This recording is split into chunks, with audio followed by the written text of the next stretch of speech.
This Shabbat, we begin reading from Sefer Shemot, or the book of Exodus. As its English name gives away, it primarily tells the story of the Exodus, the Israelites' enslavement and eventual redemption from the land of Egypt.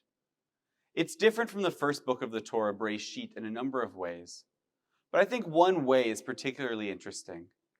Throughout the book of Bereshit, the major conflicts we see are internal: Cain and Abel, Isaac and Ishmael, Jacob and Esau, and of course, Joseph and his brothers. They are conflicts from within the families themselves, which threaten to destroy them. In this book, however, in Sefer Shemot, we find the first external threat to the Jewish people, to our ancestors. We find the very first case of anti-Semitism. It is the first, but sadly it is far from the last example. The Jewish calendar is, after all, a tour of anti-Semitism throughout the ages.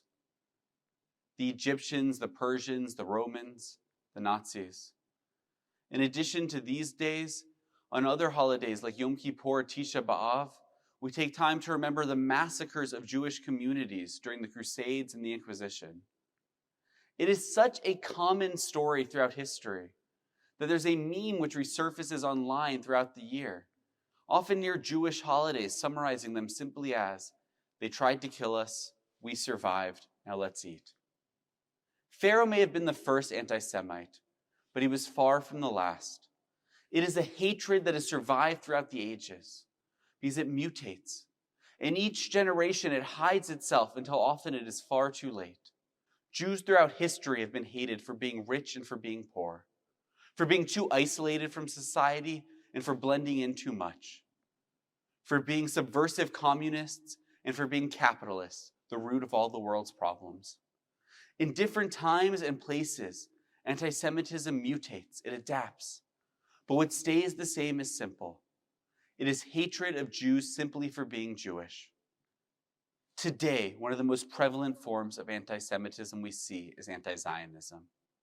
I want to be clear. Not all criticism of Israel is anti-Semitism. I myself have criticized numerous actions of the Israeli government, of various factors of Israeli society, right here from this very bima. Criticism of Israel, of Zionism, becomes anti-Semitism, however, when it denies the Jewish people the same rights as everyone else. Today, if you're concerned with social justice, one of the hot topics is indigeneity, fighting for the rights of indigenous communities. It is an important and moral cause. Throughout history, in almost every society, indigenous populations have been exploited and persecuted by those more powerful, by those who have taken away their land and their way of life. Standing up for these populations is the right thing to do. It is the moral thing to do. But the problem is that oftentimes the very people defending these communities deny the Jewish people the exact same right, the right to exist in the indigenous homeland of the Jewish people, to exist in the land of Israel. The newest form of anti-Semitism is a new and novel form of anti-Zionism, to deny the Jewish people are indigenous to the land of Israel. There's real genius in this tactic, and sadly there often is in anti-Semitism. We like to imagine that those who hate us are unintelligent nobodies, but the truth is that oftentimes they are incredibly smart. Oftentimes their tactics are well thought out. This was the case of Pharaoh. In his plan to destroy the Jewish people, it wasn't enacted overnight. As our parsha notes, he began with plotting. Hava niktakma. Let us deal shrewdly with them. Nachmanides explains that his plot was twofold. He began slowly hiding his ultimate aim, the destruction of the Jewish people, because he knew that if he was open about it, the Egyptians would not go along. If he were to immediately call for war against a people who had been allies, whose ancestors had helped to save theirs, the Egyptian people would not go along with it. Instead, he was shrewd. He knew he must slowly do it in a way that others would finally go along with. That is what makes the denial of Jewish claims to the land so intelligent. Today, despite that there exist outspoken anti-Semites, their words and ideas are unacceptable in mainstream society. Instead, however, those who couch their ideas in terms of fighting for justice, for the oppressed, it brings these conversations from basements to university classrooms, to the front page of newspapers, the public media.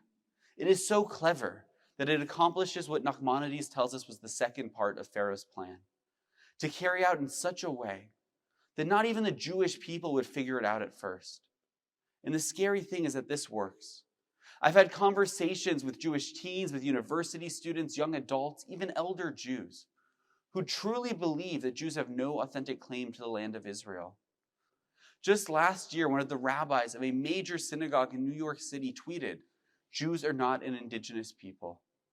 There are other rabbis and leaders, not just in the United States, but here in Canada, who preach much of the same. The plan of today's pharaohs is so shrewd that not only non-Jews have fallen for it, but Jews as well.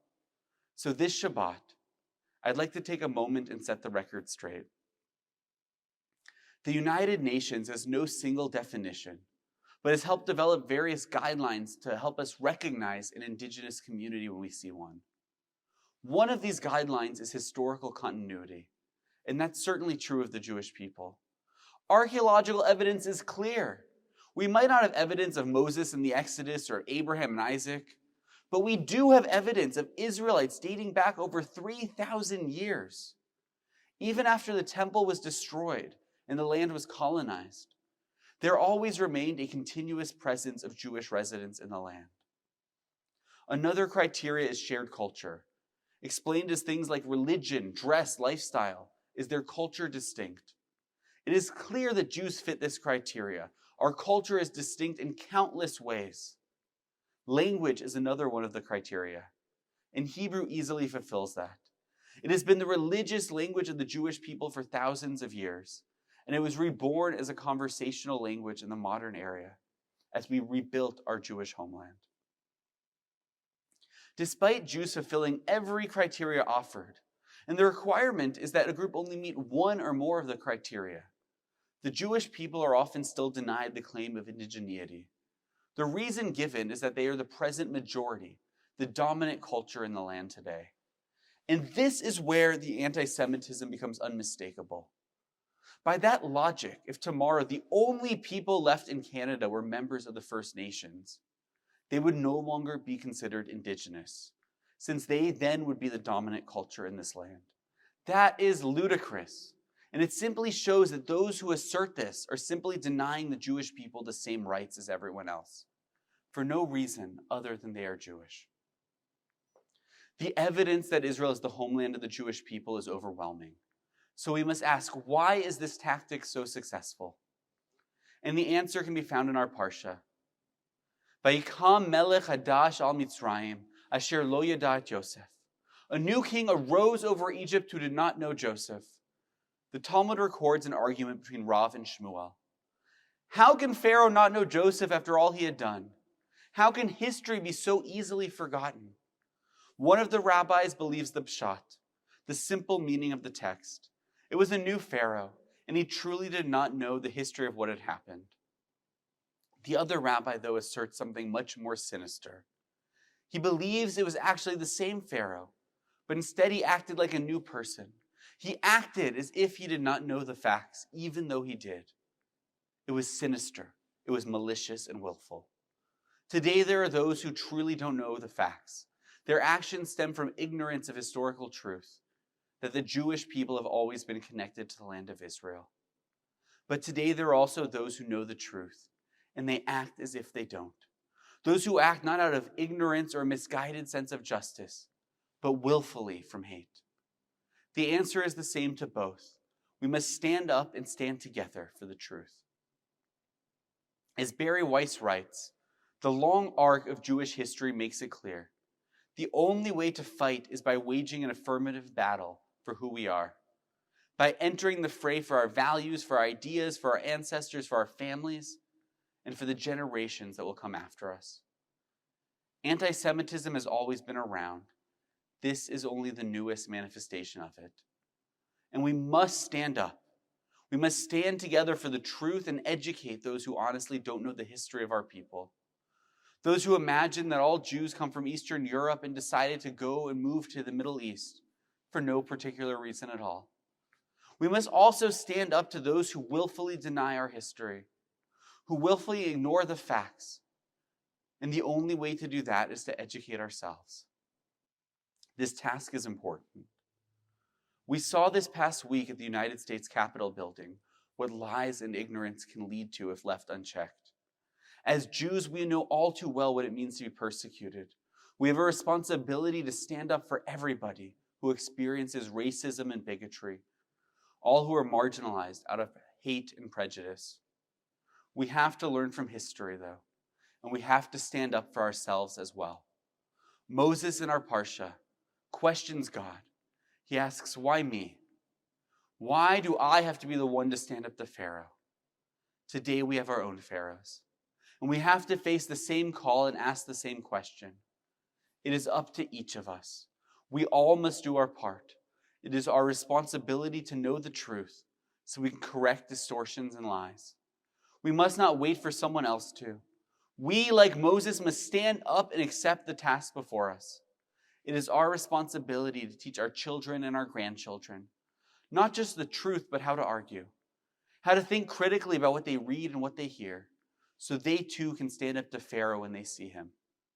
I thought of concluding today with the prayer for the rebuilding of Jerusalem, the words from the daily Amidah that Jews have recited around the world since we were first dispersed by force from our ancestral homeland. Yet traditionally, we don't recite this prayer in Shabbat. So instead, I want to conclude with words that we will recite soon at the end of our service. The hope is 2,000 years old, to be a free people in our land, the land of Zion and Jerusalem. Ha-tikvah bat shnot alpayim, liot am chofshi be'artzenu, Eretz Zion v'Yerushalayim. This has been the eternal hope of our people, for 2,000 years to return to our homeland, the land of our ancestors. Don't let anyone deny us that right. Shabbat Shalom.